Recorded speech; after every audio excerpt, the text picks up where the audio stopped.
Welcome to the next session of Wireless Communications and Networks.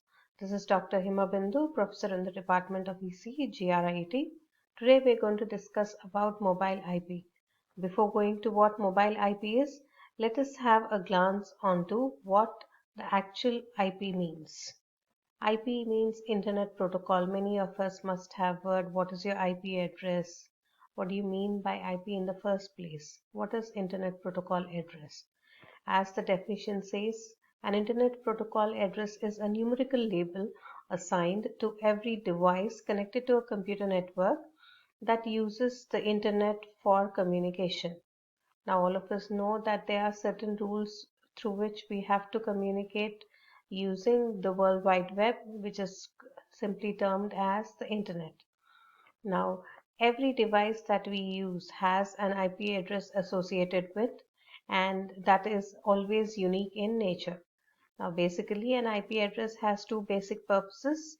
It has the host or network interface identification. Obviously, when it is unique like our biometrics, it's pretty easy to identify which user has which IP, and obviously, it is our address.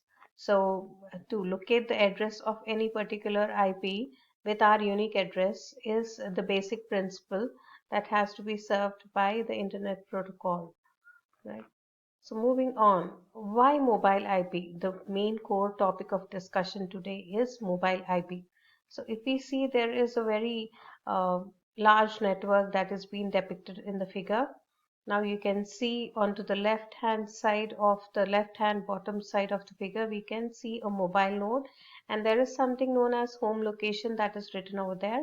If we can see the IP address, the particular location, the particular IP that we have over here, 71.13.204.0 slash 24 is the basic gateway of New Delhi, where the IP address is associated to New Delhi, and the home address, in particular the home address of where the mobile node is 71.13.204.20. So as long as you are not moving, you are immobile, from you're static in a particular location, you can basically not use the mobile IP. But as we all know, mobility is a major factor these days, which has affected communication. So what happens when a node moves from one place to another? It obviously becomes a mobile node. It's no more static in nature. So how is the IP address going to be identified? What basically happens, and why do we need a mobile IP? That is the core point of discussion. Rather than going with a very large network, we'll just go to a very simplified form of the network to understand what a mobile IP is. So here we're talking about a remote host, the server that is sitting on a head, which is known as the corresponding node. On the left hand side of the figure, we have a home agent, and home agent is basically a router, and the network in which our router exists is known as the home network. And if we see the mobile node at home, it can be a mobile, it can be a laptop, it can be an iPod, and anything as such which has a Wi-Fi connectivity. It is basically connected to the router, that is the home agent. So on if at all you need to get a message from any particular person, the corresponding node basically sends it to the home agent, and the home agent understands the IP that is written on there and immediately traffics it onto your mobile node when you're sitting at home. This is the basic process that happens, and the mobile node basically understands that uh, the message has come from the corresponding node, which is sent via the home agent to it. It wouldn't have any idea about the IP address that it has come from, so on and so forth, because the IP address of the corresponding node is basically written over there. Now, what happens when the mobile node goes away from the house? As depicted earlier, if the mobile node moves from New Delhi to Hyderabad, what is basically happening? And that's when the concept of mobile node comes into picture. The many other things that we're going to see in the next slide. So what basically happens is when a mobile node moves from one place to another, obviously when we go to a strange place, a different place, it's known as a foreign place. So that's the name that's got. It's known as a foreign agent. The router that we are basically registered to the first time is known as home agent.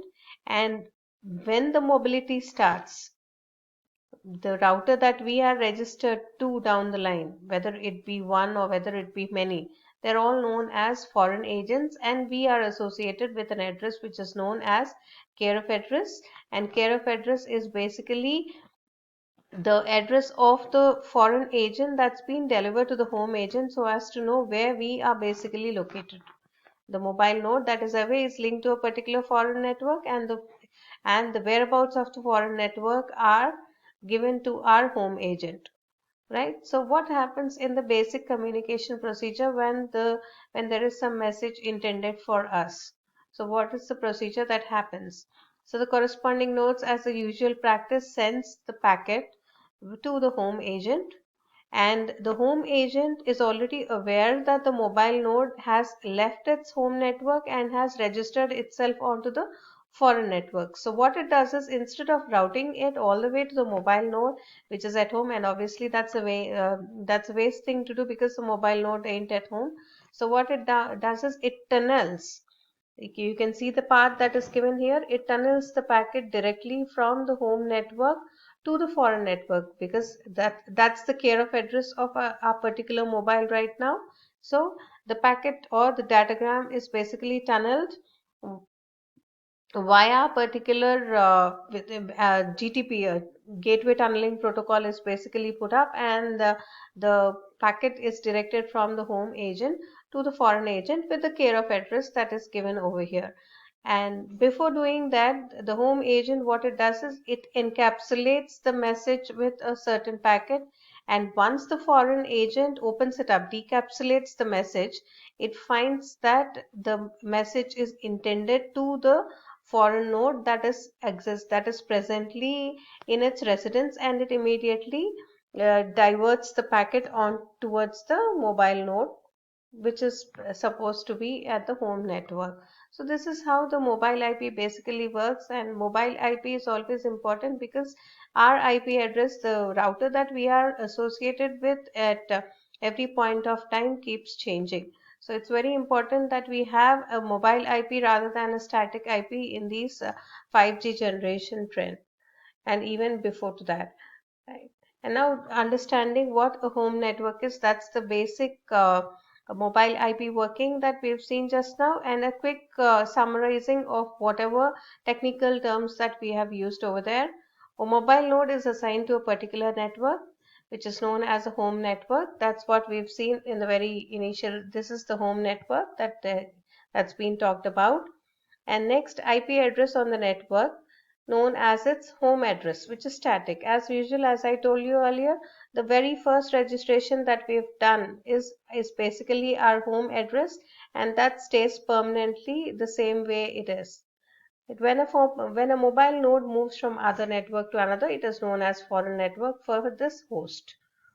That's very self-explanatory statement. And when the mobile node is reattached, it makes its presence known by registering with the network node, typically a router on the foreign network known as a foreign agent.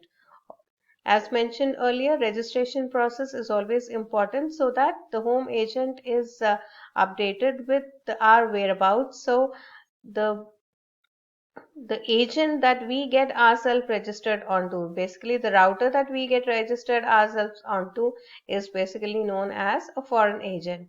And the mobile node then communicates with similar agents on the user's home network known as home agents, giving its care of address. Now we talked about care of address, and the care of address basically gives away the foreign agent's location to the home agent so that our its residence address is known by the home agent. One or more readers on the network will implement the roles of both home and foreign agents. I mean, that's a pretty obvious scenario, because if at all there are any networks that are surrounded in the foreign agent, they would register to the foreign agent initially. They would be a home agent for their own mobile networks. And now here the home agent over here can also serve as a foreign agent for alien mobile nodes that come down and register themselves onto it.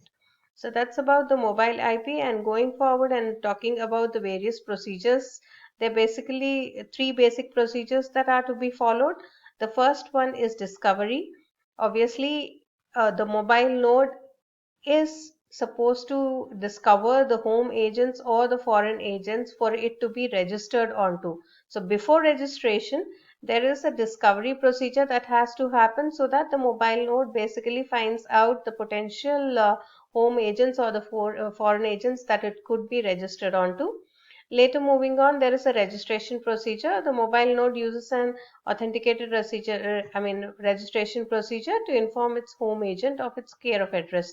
That was discussed earlier. Registration is a mandatory procedure. So, how many ever mobile networks or how many ever foreign networks the mobile is moving on to, it has to register itself onto the foreign network, that is the foreign agent, and the foreign agent's care address, which is put up as care of address with the home agent, so as to make sure that the home agent has its mobile node's whereabouts known at all times.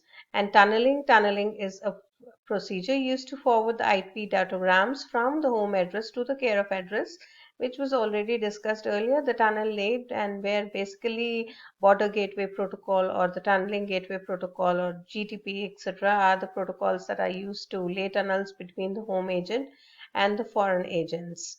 So that's about the working of the mobile IP all in all. And I hope you have understood the what an IP is and why do we need a mobile IP. If you have any questions, please keep me posted. Thank you.